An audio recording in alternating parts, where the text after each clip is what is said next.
MyCore is on a mission to be the world's most people-centric company. The purpose of this podcast is to get to the core of people.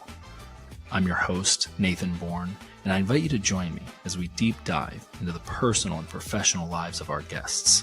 We're going to learn who they are, why they exist, and what they do. We're going to hear their stories, the good, the bad, and the ugly. In other words, we're going to talk to some really cool people. Welcome to the MyCore podcast.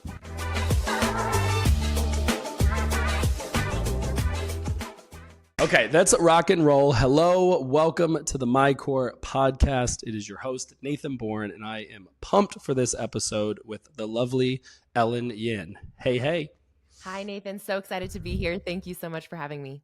Oh, absolutely pumped to talk to you. And, you know, I have been following you and your journey for some time now because Susan Marie, my dear friend, and her husband, Curtis, who are just master connectors. They're amazing people. She is our chief growth officer. He is our chief culture officer. And they started telling me about you a while ago. So I added you on the gram, Obvi. And it's just been so cool to see what you had done up to that point, what you continue to do. And I'm looking forward to having a conversation with you about all the things today. Thank you. That's so kind. And yeah, Susan Marie is such an incredible person. I honestly can't remember exactly how we first came into each other's worlds, but I know I attended a lunch that she hosted probably, this was pre-pandemic. So, I mean, over 5 years ago, probably. And yeah, she just has such a warm energy and is so great about bringing people together. So shout out to our mutual friend. Yeah, she rocks. Yeah, I'm excited to be out there in the fall, which I am looking at my calendar and I'm going to do my best to be at your event. Yeah, it sounds like it's awesome. I want to bloom and flourish and blossom and all the things. So tell us a little bit about that. I'd love to hear like the vision for the event. I know you do a lot of events. You've impacted literally thousands of entrepreneurs, and we're going to get into all the things today. So some of the things that come to mind for me, just to put out to our listeners and get your wheels turning. I want to have this conversation that you have often where it's not something you can Google or chat GPT, right? It's kind of that good, bad, and ugly, getting to the core of the issue or to the person, particularly when on the entrepreneurial journey, because it's brutal and it's quite an experience.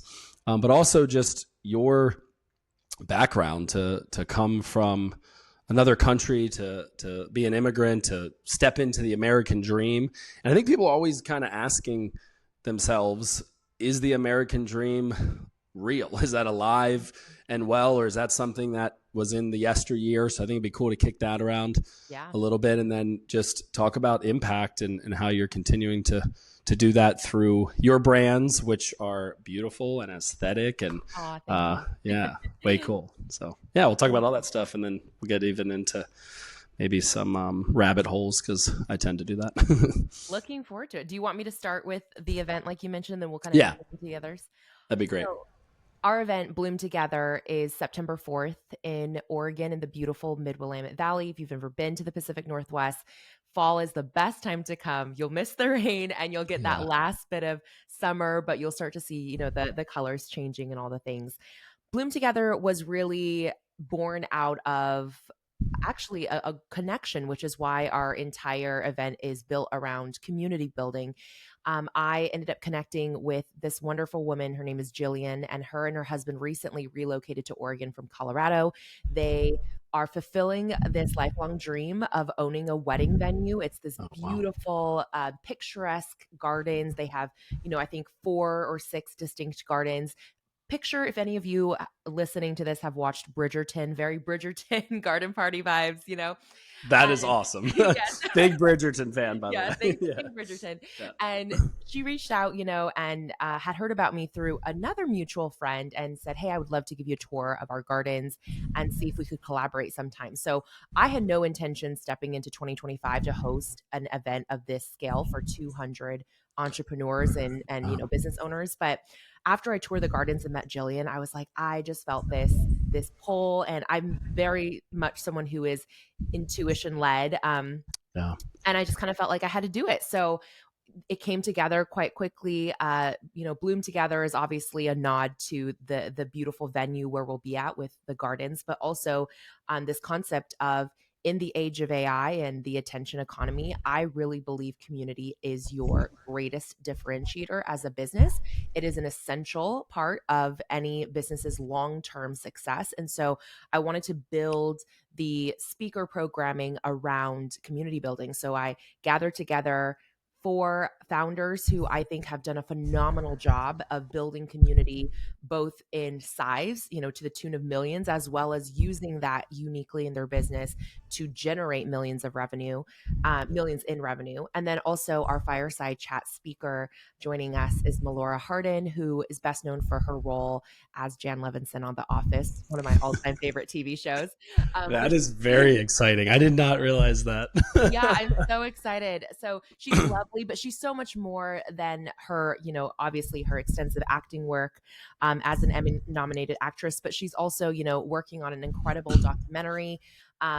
And she's an artist and a designer and a founder of this beautiful scarf collection and wallpaper. She's not selling candles there, is she? Okay, so funny. She actually, as a play off of, for any Office fans, Serenity by Jan. Yeah, she does have a candle line called Serendipity by Melora. It is a play. So good. Yes, it is a play off The Office, and she might be bringing those. We were talking about it in our last call, so we'll see. But yes, very excited about this event. It's in Oregon, but we already have entrepreneurs traveling in from 9 other states and even Mexico and Canada to attend. Wow. So yeah, kind of blows my mind. Turned into something much bigger than I thought. Yeah. Well, I was already sold the moment I heard about it, and now I'm like, got to be there. So count me in, and we'll do what we can do. Obviously, we're promoting it here in this moment to our audience, to our listeners, but also our community. I'd love to drill that down, because I am all about that. I have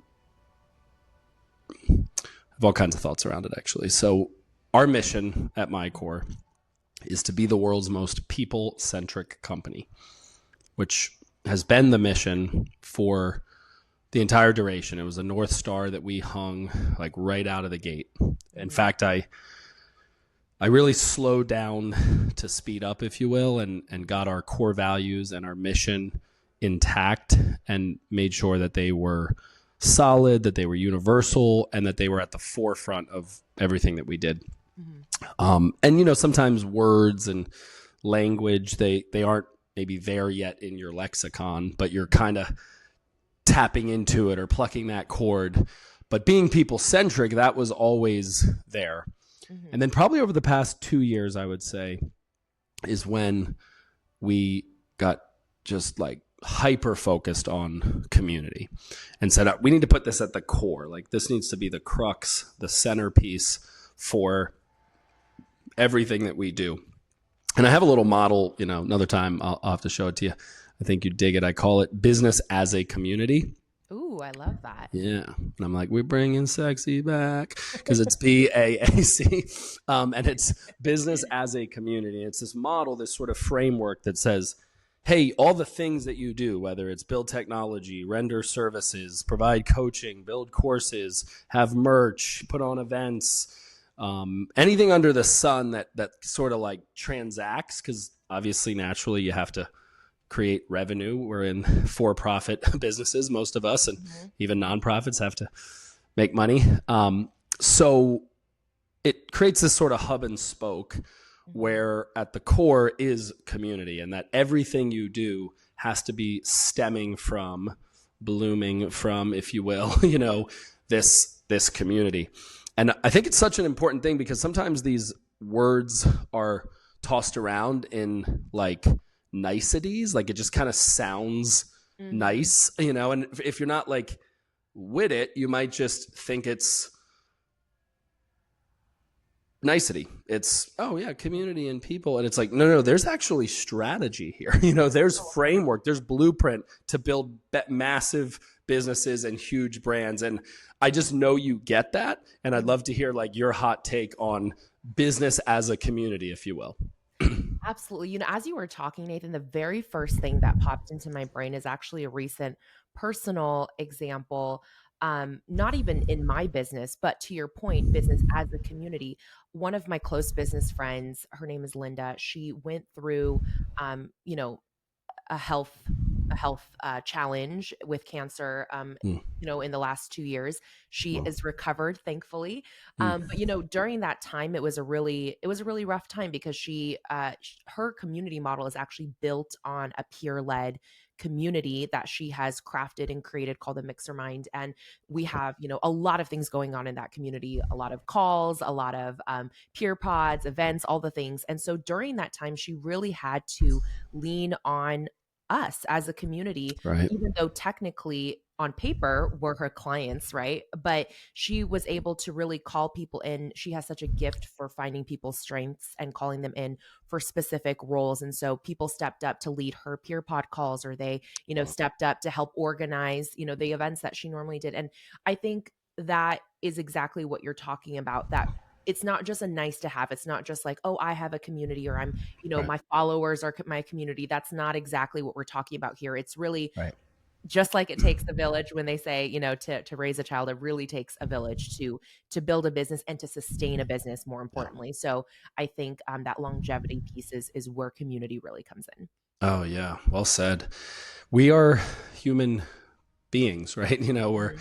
We're doing this thing, and we have our businesses, and we have our enterprises, and money is it's important. It kind of makes the world go round, right? But Yeah. it has to be integrated and intertwined into our lives. I was saying this around COVID, where I would say, people aren't working from home, they're homing from work, right? It's this Yeah. collision of the new world of work. And these life events are inevitable.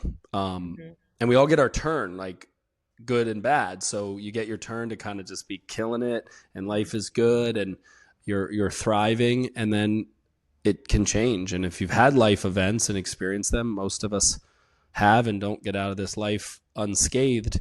It's remarkable how quickly something can change, right? You can be Yeah. like, for better or for worse, you could be down in the dumps, and a week later you're like, oh my, was that just a week ago? Or, Yeah. or you get this awful news. Maybe it's a diagnosis, or Yeah. maybe it's a death, or maybe it's, a change in the market. And you're like, oh my God. Right. So this is like that thing called life. And I think the only Mhm. way we make it through with some dignity, and don't lose our marbles, is to be in community. So I love hearing those stories. Of course, I don't love the reason why our communities pull together, but I think it would be cool if we were more intentional about being connected and tethered and pulling together without the trauma.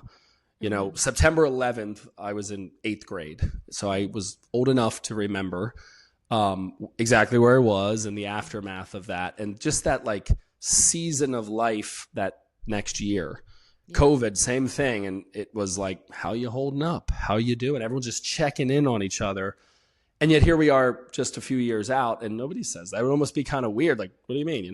So we've gone back to the rhetorical question of, hey, how are you? Instead of Mhm. like, hey, how are you How are doing? you really? Yeah. Yeah. And I think that's what community does too, right? Is it kind of sees through the fourth wall, if you will. Not that it's a Mhm. facade or that it's fake, but that there's sort of this presentational aspect to what we all do. And I think it takes it into more conversational. And it sounds like you're just at like the precipice of that in all your interactions. Thank you. Yeah, and as you were sharing on that, it reminded me of one of the most like poignant quotes I ever came across. And I apologize to the person who said this because I do not remember who, but it was like the words that really stuck with me. A few years ago, I was part of a local leadership program here in my city, here in Salem, Oregon. And part of this was every month we would tour different organizations and facilities that help our city thrive. And one of the tours we did was actually of a it was like a temporary housing um campus for unhoused people. And Yeah. the nonprofit director you know was talking about how you don't become homeless because you run out of money. People become homeless when they run out of relationships. And I was like, oh my God, that was like such a mind blowing statement. And kind of as you were talking, I feel like it even translates to business. Like, I don't think businesses go out of business only because they run out of money. They go out of business because they run out of relationships, right? Because if you think about it, even if you were down to your last dollar in your bank account, or you were, in debt, if you had another relationship to lean on, one Yeah. other person to believe in you and say, you know what, I'm gonna invest in this, or I'm going to let you lend you some money to help keep you going for the next 30 days or whatever. When you have those relationships around you, it allows you to survive some of the most challenging situations in life. So that just kind of reminded me of that. Oh, that's good. That's on point. I mean, look, as you're sharing that, and I'm sure people listening, Yeah. anyone that is a bona fide business person, and I don't know, maybe some people just knock it out of the park and good on you. But for the rest of us mere mortals, you have those valleys. I mean, I can Oh yeah. not just agree with you, I could tell you those people's names. Like I can literally say, no, actually, Ken and Joelle bailed me out with a $50,000 loan 2 years ago when Hmm. I had to right size the company, was way overstaffed. We weren't growing at the right pace. We ran out of EIDL money from COVID. Yeah. And like, I fell asleep at the wheel. Like, literally, don't know. Like, I look back at that and go, so it was like some weird form of imposter syndrome, but it was like idiot syndrome. I was like, am I the dumbest person ever? Like, I must be the dumbest person ever, because I just did not pay attention to that at all Yeah. until it came down to the wire. Yeah. And you're absolutely right. It was the deposits that I made into that relationship, not even knowing, by the way, I'm just sharing my shit, that they played in that space, that they did those types of things for businesses and for people in the community that I was in, which is a Christian um, peer advisory for CEOs. It's called C12. So Mhm. once a month we get together and we unpack this awesome material. I can't curse for an entire day. It's very hard. Yeah. But I actually still do a little bit, but It's they've okay. got, They love you for it. Yeah. yeah, I'm a cursing Christian. They got used to it. We're good. But you're absolutely right. It's whether it's on the upside of growth or it's Mhm. through the challenges, it's always the relationship capital. So I Mhm. love that, and you're spot on. So to think about that from something as core and fundamental as housing, food, water, shelter, Mhm. call it like Maslow's hierarchy of needs, Right. to something that, even if it's headed towards self-actualization or crushing it, or hitting a new level, it's always going to be who based. It's always going to be relationship and community based. So yeah, that's Exactly. awesome. Thank you. Well, I can't take credit for the concept, really, just Yeah. just the messenger here today. But yeah, I couldn't agree more. It's I always tell people, like, in the years that I spent mentoring small business owners and founders through our programs and whatnot, I always told them, yes, the information we're teaching you or the systems we're teaching you are valuable, but really relationships are your greatest asset. So I Yeah. always tell people, like, every event you go to, every program you join, every, resource you buy, even if what you consume in content maybe isn't exactly what you thought it would be or what Yeah. you were hoping for, it's still not a waste if you met somebody else through that. Like, whoever you're sitting next to at a conference, or,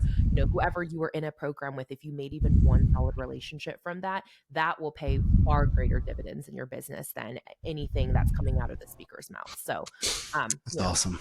I was that kind of triggers a thought. I was just at this conference in Orlando for a few days, and I'm newer to this community. It's the accounting community. I'm not an accountant, but one of our flagship products is in people operations, and we partner with accountants, and we're building a community centered around that, Mhm. which, based on your vibe and your style, I think you would really dig it. So I might tell you a little bit about it just because I Yeah. think you'll like it, but it's fun.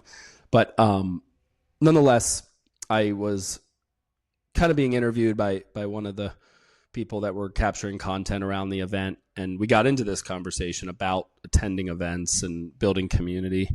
Mhm. And it just kind of popped into my head. It wasn't like I thought much about it, but I've been kind of pondering it a little bit more, and you triggered it in this moment where I said, I think when attending these events, like, you know it from putting them on, it's the duck gliding across the pond and it's a shit show underneath, going like this. So Yeah. I have no doubt that your event will just go off beautifully and it will look like everything was so zen. And inside you'll be like, where are the begonias they're supposed to? It is so true.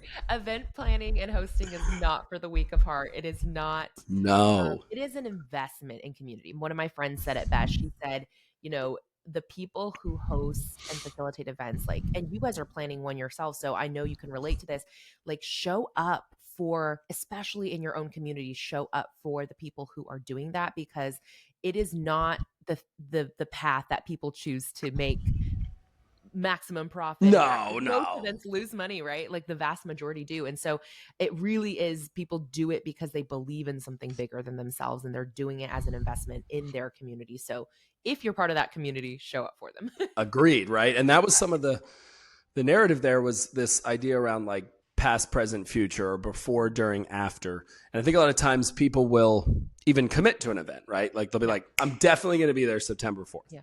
And then they just sort of shelf it in their mind, and they start thinking about it like September 1st, because they go, oh, I should probably do my laundry and pack. And actually I need to like hit the store and get a new outfit. And then my toiletries, and they look like into it from this like practical standpoint, or kind of like, what's in it for me from this event. And something that I have found to be empowering for myself and for others is to be really intentional about the way I approach the event in the weeks and even months leading up to it.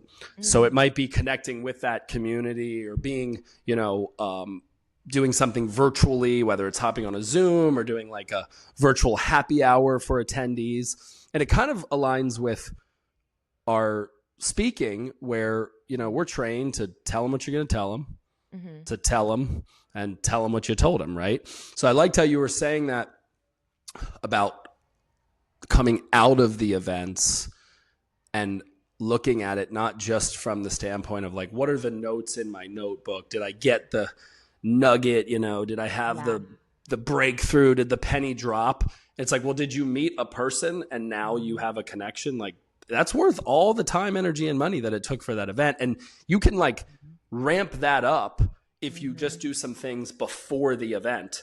Yes. At the event and after the event. So I feel like you would probably agree with that. And curious your thoughts on that, kind of before, during, and after, versus just the time the event occurs.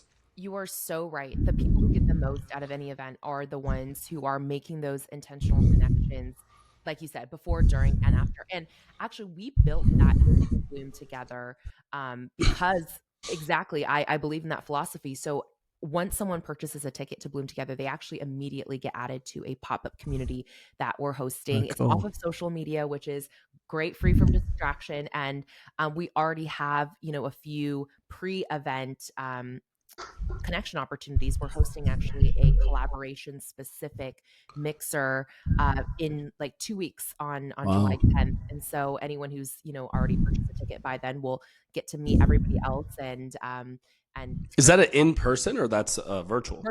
Virtual. Oh. Yeah. So there's my new deadline. Then I'll get the ticket by then. Right. Yeah, you got to be in there, Nathan. Yeah. It will.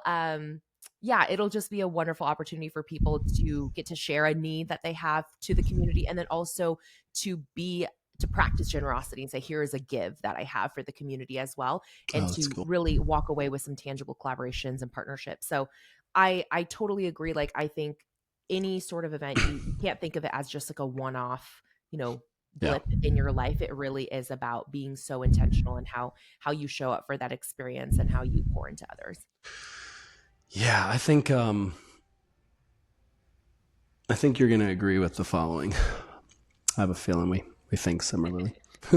So I'd love to talk about Cubicle to CEO. I love that branding. And recently I was sharing this notion, and you know how it is. Nothing's new under the sun. So I don't like make this stuff up. I just try to internalize it and then sort of make it my own sort of stylistically. Mm-hmm. So it's this idea around a CEO being a chief energy officer. Ooh, Yeah. yeah.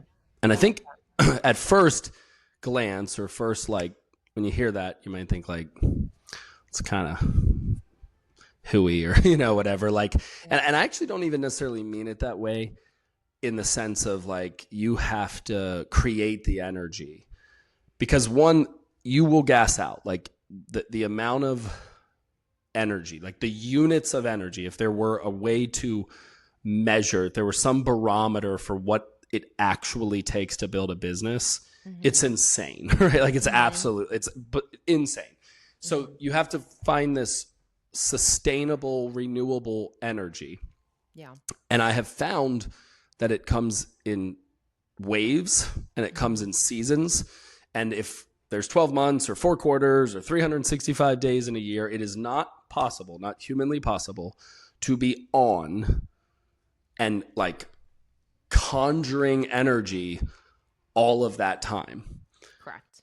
Right. So then what happens is you make this shift to where maybe, and we'll put it into this context, when you're more cubicle-y versus CEO-y, right? When you're more in the, like, in it versus on it, Mm-hmm. or for kind of a outdated term like rank and file versus leadership, you might approach it in this way that's all about your input or your energy versus like harnessing and channeling and probably better put, like, stewarding Mm-hmm. the energy. And I think as a CEO, as a leader for that matter, you're the chief officer of this energy, and you kind of go like, well, wait a second, the 4th of July is next Friday.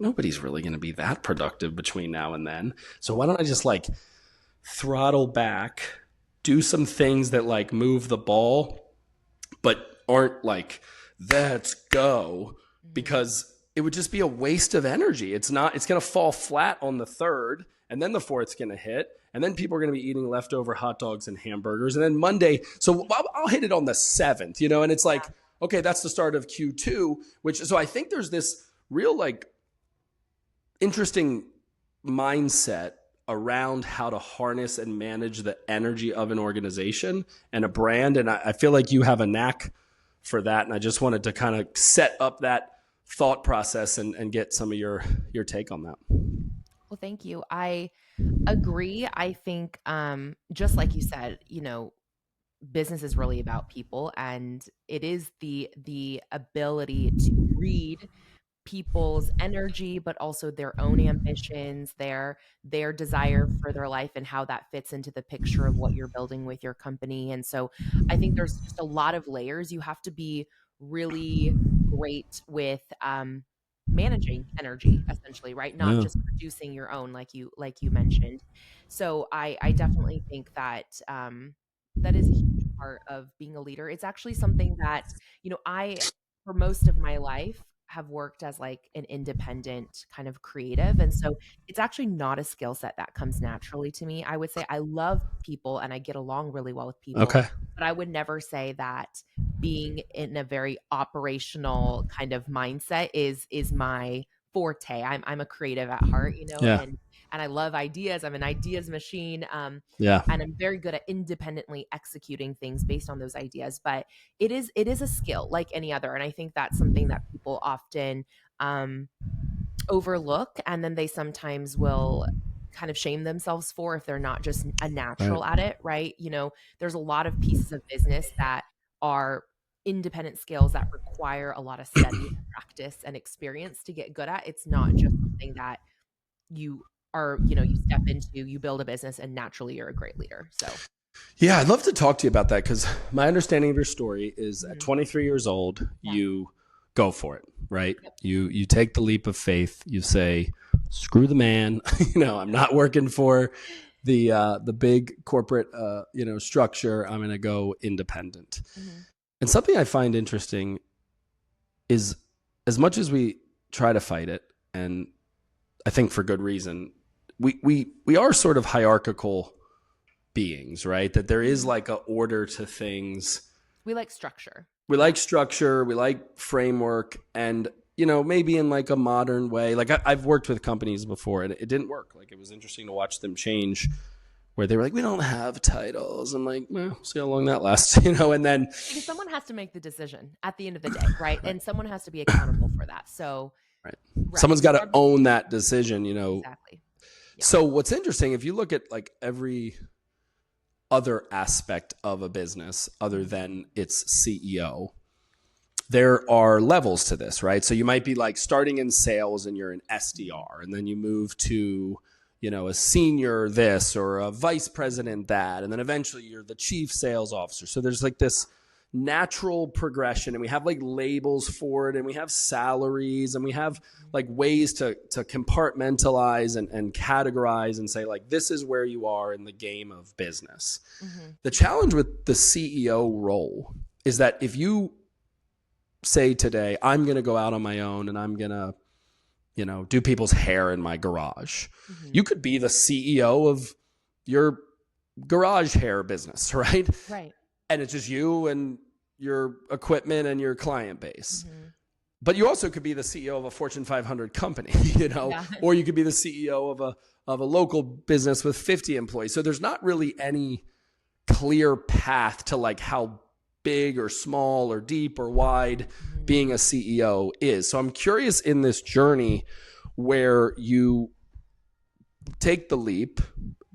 I can guess that at 23 you thought you knew a bunch, but now that you're 24, I didn't feel like I really knew anything. And I think my naivete is actually what played into a lot of what happened in my life, right? Because had I known too much, let's say, it would have actually probably hindered me in taking certain risks because you overthink things and you overanalyze. Whereas at 23, I didn't know what I didn't know. And I actually did not, contrary to assumption, most people assume I quit my job to start a business. I did not. I quit because I felt creatively stifled in the industry, in the role that I was in. I worked in healthcare and health insurance specifically, which, as you can imagine, is one of the most boring.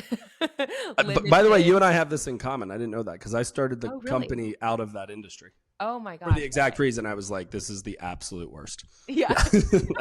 Yep.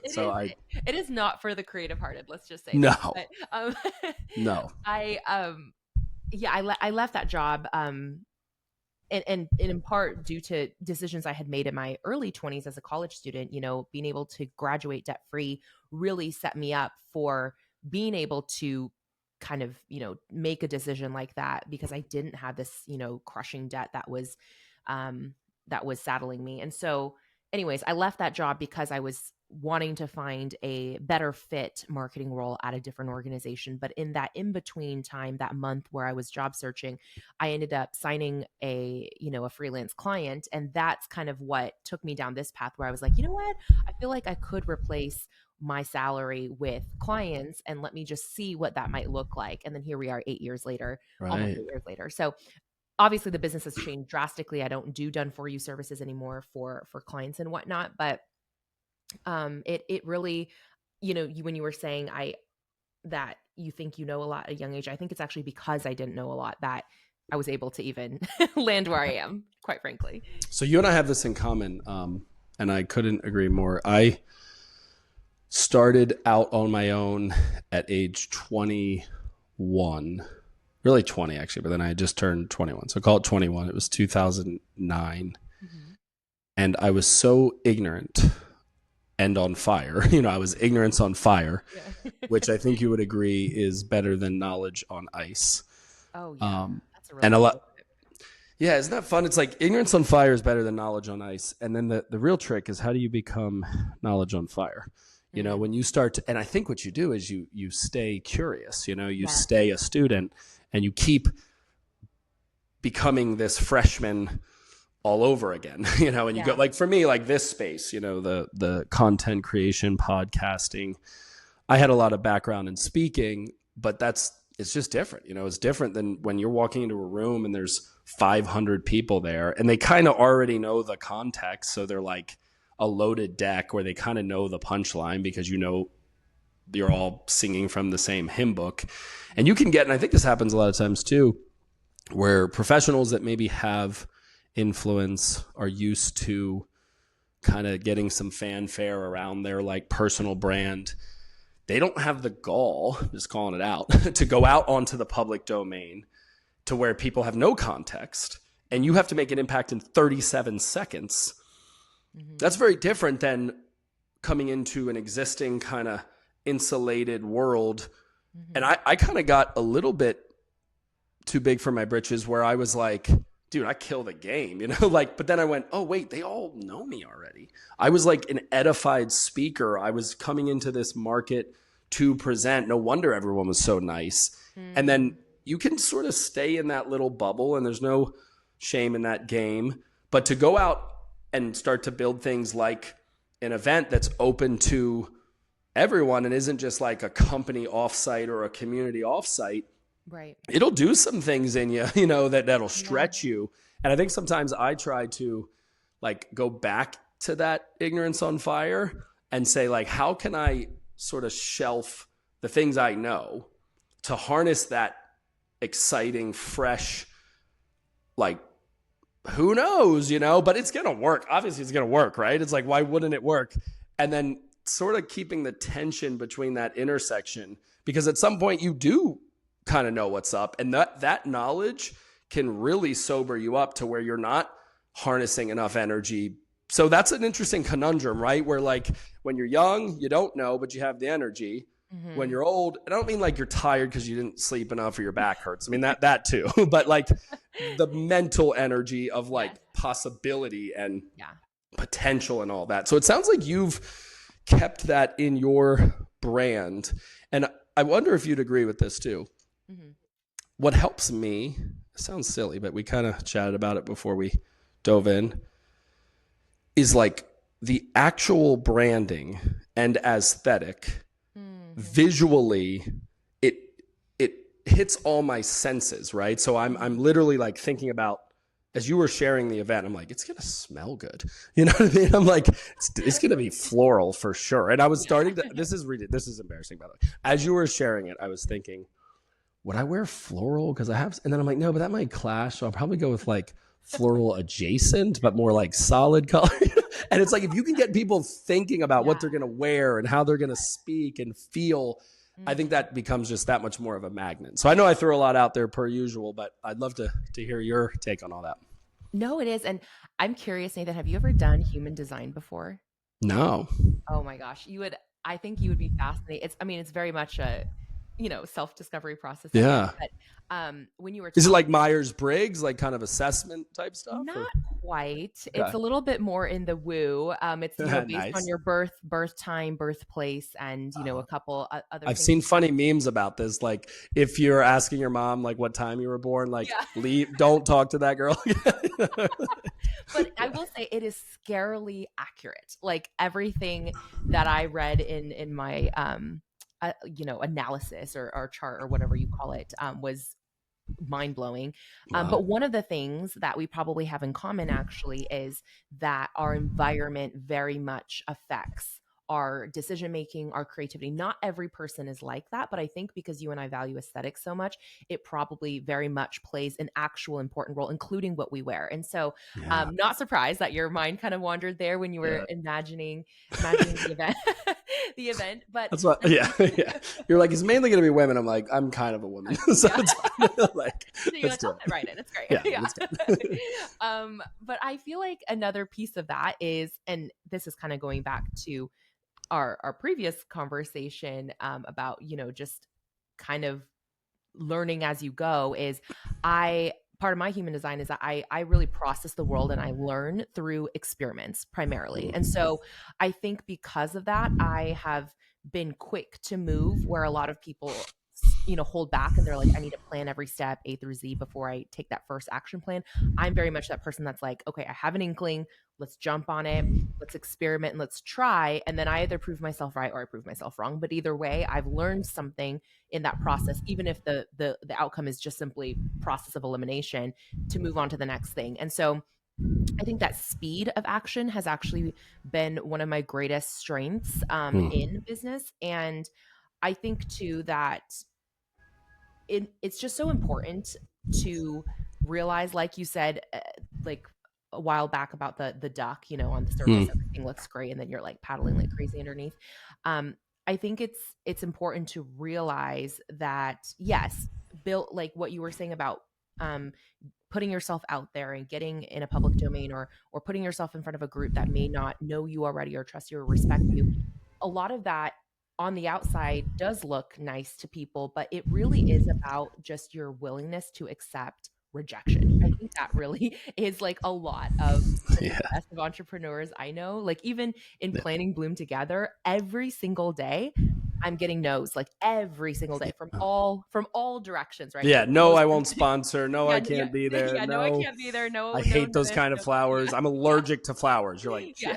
shit. I know. I can't overcome that one. Yeah. Exactly. It's no's from every direction. And of course, I'm sharing the positive things, right? All right. Out loud, but people don't see how many, the 100 no's for the every one yes that I'm putting out there. And so I think that's like the reality that people have to come to terms with. And the earlier they accept that, like the earlier they accept, I will be getting rejected constantly, the easier it becomes to then move through that and go, okay, I already know it's already a truth. So let me just try Right. anyways, because now you're not scared of that being a possibility. You already have accepted that it is reality, not just a possibility.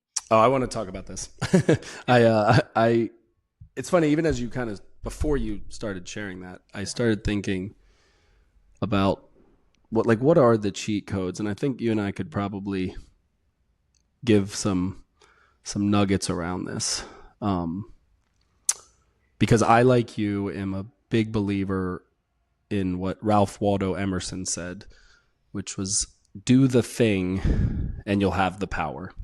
Mm. And so many people want the power, right? They want the resources, the capital, the connections, the brand, the reach, the following, fill in the blank. Mm-hmm. And they go, when I get that, then I can do that. And it's like, oh, it doesn't work that way. Like you do it, and then you go through an immense amount of rejection, an immense amount of opposition. Mm-hmm. Some will be uncanny to the point where you're like what the, you know what I mean? Like, and it's kind of the classic, be careful what you wish for, Mm-hmm. right? It's like, if you like, oh God, give me patience. He doesn't just give you patience. He gives you things that create forbearance, so that So you you're learn developing. patience. So Yeah. you learn patience, right? Mm-hmm. So anywho, I say all that to say that there are little mind games, little approaches, like connections. Sometimes I think I look at my life or my business or the combination thereof like I'm in forensics for the FBI. Like I've like read yarn where I'm like, oh, like that's why that happened. You know what I mean? I'm like, no wonder it failed miserably because it connected to this. And then I zoom out and I'm like, there it is, and then that kind of perspective. And so I'm just kind of curious, like, we can say that, right? Like we can just say it. Like, yeah, you got to go through rejection. You got to have tough skin. You got to have rhino skin. And that's like a nice little sound bite. But I think there's like art and science to that. I think that there's like origin to that. And sometimes for me, it's just relativity. Like I think about the way I grew up, which is the fourth of 9 children, dirt poor. Before I graduated high school, we moved 24 times. Oh my gosh. The first time I saw the inside of a school, Ellen, was 7th grade. Oh my goodness. Could barely read or write. I was homeschooled, which was more like no schooled.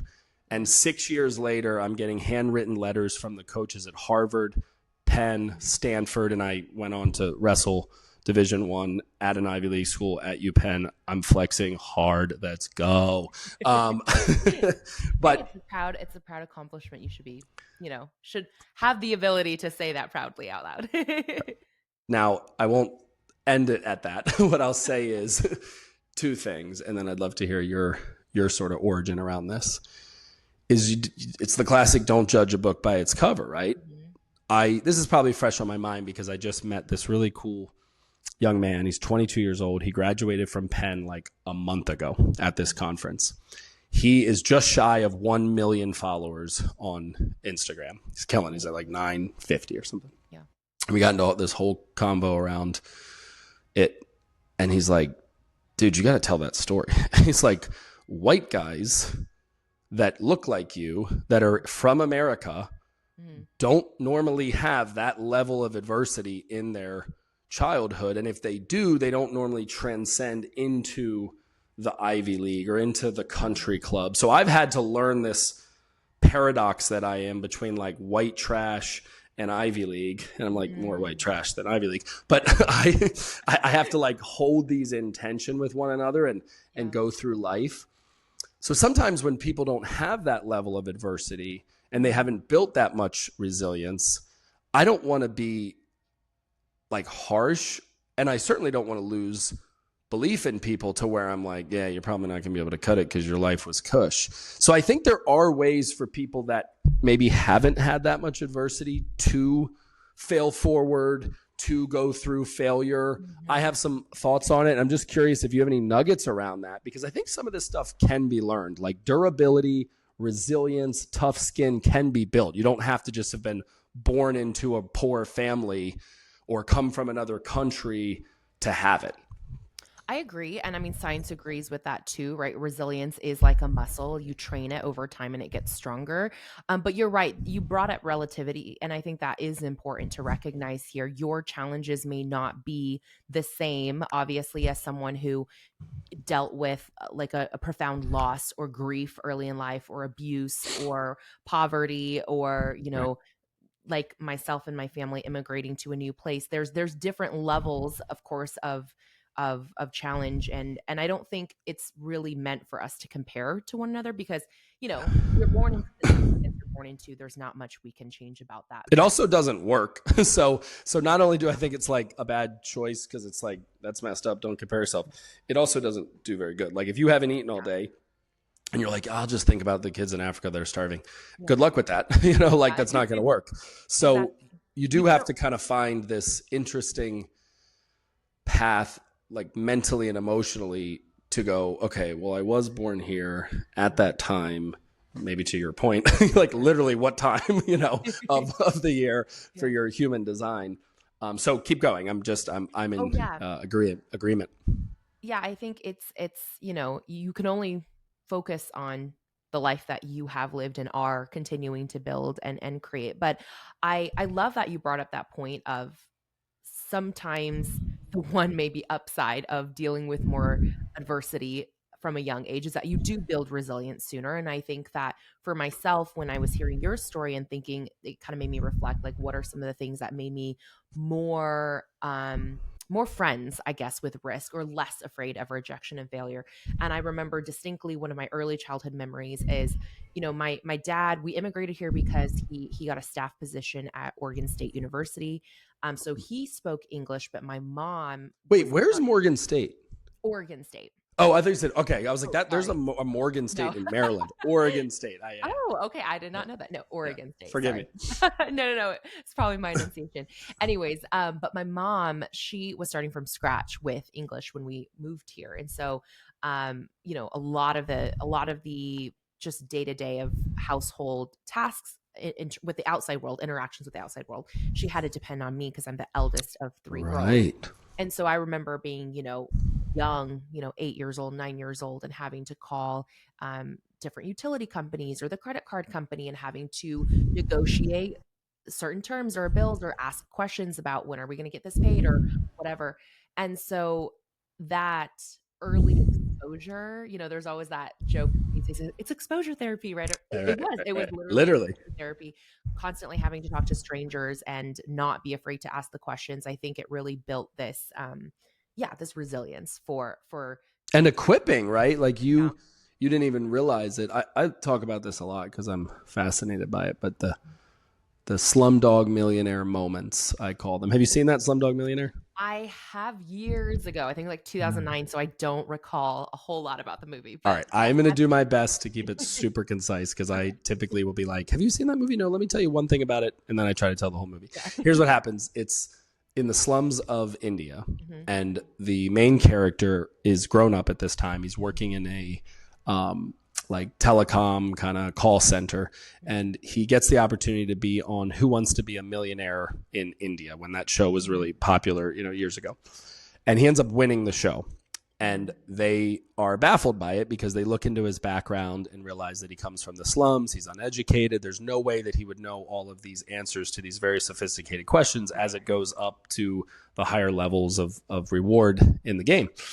So they fast forward, and essentially he's under like investigation that he cheated somehow. And every time they pose a question that he got right, it takes it back to a place in his life where his experience in that moment yielded him the answer. So it's a scene where he's like peddling and stealing people's shoes to sell them. And he sees on a placard like a historical fact, and he just remembers it. And it happened to be the question that was answered. Oh, okay. Right. So sometimes you just know an answer. You just know it. You're like, yeah, I would bet my life on that answer because I just know what it is because whatever. I remember it from a trivia game at a bar or something. It doesn't have to be necessarily that earth shattering. But I think if everybody, for that matter, whether from the slums or privileged, just look back on their life to their slumdog millionaire moments, they can go, you know what? I am equipped for this. Like I am ready for this. And I think it's a bit of an antidote to imposter syndrome as well, to say, wait, maybe the whole time I was headed towards this thing, and I'm more equipped than I even realize. So in those moments when you're having to navigate like bureaucracy and like American red tape, to get things set up, little did you know you were learning to communicate, to navigate, to negotiate, persuade, influence. Well, okay, I understand. Would it be possible for my mother, and boom, you're closing deals now like that same way. Exactly. And I think, you're so right. Like people often discount a lot of their life experience because they don't see the direct correlation to the work they're doing now. But in reality, every life experience is building you toward whatever you're doing now. And I know that, my core is, Nathan, did I lose you? Or I think I was going to say, did I freeze a little bit? You are frozen, but I can hear you. Okay. We'll keep going. And I think it'll come back. Okay, cool. Perfect. What was I saying? I know that my core is a faith-based company. And so I'm sure as Christians, like we've all heard that saying like God doesn't choose the equipped, he equips the chosen, right? Yeah, I love that. And so I think that is really so true for business too. Like you may not have all of the skills yet, or you may not have that resilience built up yet, but the only way that you actually are able to do so is by taking action. It's not thinking about it in your brain. You literally just have to go through the motions to figure out whatever that outcome is. Yeah, it's funny you say that, because that was like I latched onto that when I started my core in 2018. It made zero sense, but I kept saying that to myself. God doesn't call the equipped, he equips the called. God doesn't call the equipped. And I had this calling. I don't know. It was like this compelling thing that I just got obsessed, and I couldn't eat. I couldn't sleep. It was my magnificent obsession. And I was just getting all these like divine downloads for the vision. And I think a lot of times around vision, and I guess the rest of our conversation is going to have me frozen in that very interesting pose. So all good. It's contemplative. Right. I'm pondering. I'm getting equipped. Yeah. So I think there's this kairos and chronos component to vision and to our dreams and to our goals. We're confined by time and space. So we have a linear chronological order to things. And I kind of think it's cute that we set goals and we put them into time frames like by this quarter or by this. And then I think God sort of laughs at that and says like, oh, that's cute. But I have kairos. I operate on perfect timing. Yeah. And our first kind of cornerstone core value is walk by faith. And the rest of that verse is walk by faith, not by sight.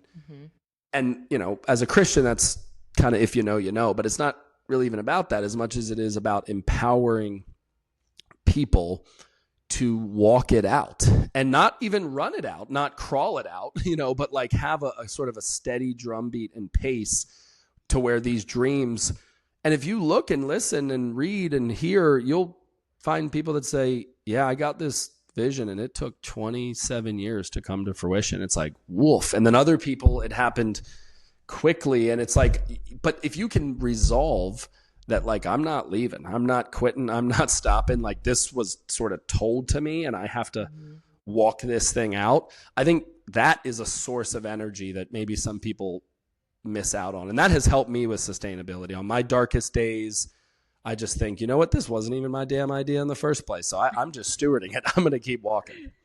That's a great perspective. It takes a little pressure off the shoulders. Right. Yeah. If nothing else, it's just a little mind trick to go, all right, I'm not going to quit. I'm going to keep going.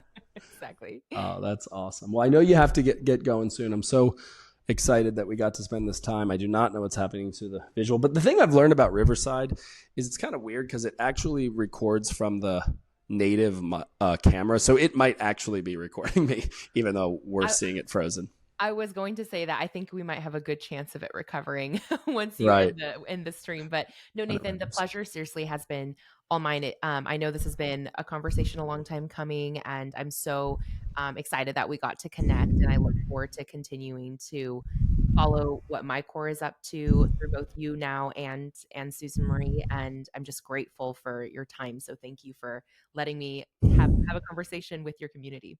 Oh, thank you. Yeah, I'm going to absolutely, unless there is something that I'm like missing that I can't remember. I do that often where I'm like, I will totally be there. And then I'm like, babe. And she's like, nope, remember. I'm like, damn it.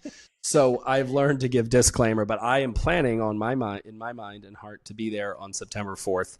Yay. And I just think there's going to be ways that you and I can collaborate further. I know Susan Marie's been just vying to get us together, and I've been following you from a distance. So we'll have to get creative around collaboration and how to just like merge our communities. So I want people to obviously follow you on your socials.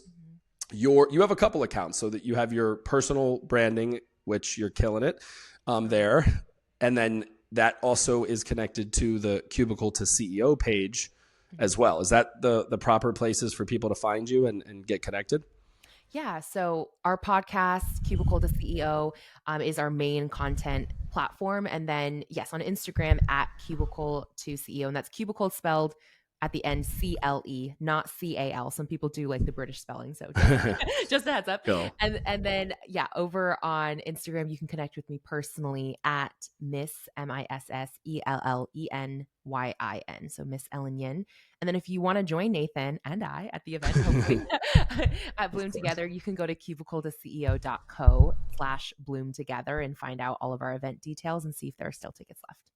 Awesome. And I love your newsletter. I love all your content that you push out. So hopefully they can go to your website, subscribe, and it's just pretty to look at. And then you start reading and you're like, oh, this is really good content. Thank you. I think, by the way, and just a final thought.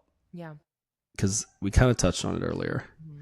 And I'm curious. So because I like aesthetics and because I've always like aimed to dress well and get the lighting right and whatever, it's actually pushed me further to not build veneers or facades because there's so much illusion in beauty, you know, and as somebody that is beautiful, I feel like you probably get this, you know, so it's such an interesting thing, right? To not ignore it, right? And say like, it doesn't even matter. It's like, but it does. Like there is a thing called pretty privilege. Like it happens, right? Like I had a whole debate about this with a friend the other day. Right. Like there's some things I will deny, but that's not one of them. And yet be a person of substance, you know, and build core qualities. So I sense that in you, that you're not just putting pretty graphics together on Canva or leaning into being Miss Oregon USA, you know, but like putting meat on the bones and building quality. And I actually probably overcompensate because I feel like I'm maybe judged that, oh, that guy probably just leans on his personality or leans on the whatever. Yeah. So I just was kind of curious it's not a super comfortable conversation, but I figured we would end on a super uncomfortable note on if you have that in common. That picture frozen isn't my greatest light, but you get the point that like Yeah. you're building something really valuable. It's not just pretty. And I think that's really cool.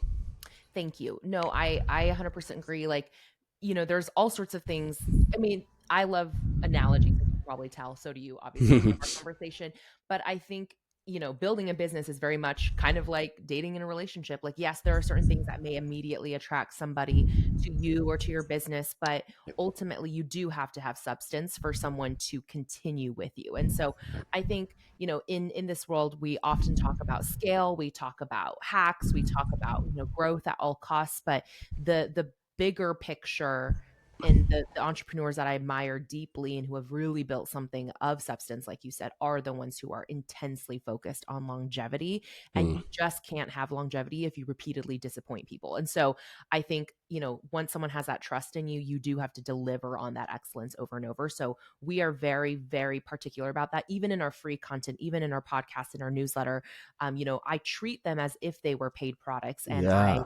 I really want to ensure that we're anti-fluff, that the content really gets down to the data, to the specifics that people are looking for. So I couldn't agree more, is what I'm trying to say. Well, that is so cool, and you're doing it. You're absolutely doing it, and I'm thankful to be able to learn from you from a distance. I've been, like I said, tracking, and I'm a big believer in R&D, not research and development, but rob and duplicate. So, That's a new Susan one. I haven't Marie, heard that. isn't that good? She'll give me little intel, like, "Hey, I just got this email. We should do." I'm like, "Do it!" like rob and duplicate what Ellen's doing. She's got, and obviously, I mean that as a in a respectful way, but yeah, I'm so thankful that we got to hang out today, that we got to talk about core things and just sort of share the wonderful and brutally beautiful journey that is being an entrepreneur. So thank you again. Thank you so much, Nathan. It was a joy. Thank you all for tuning in. Bye-bye.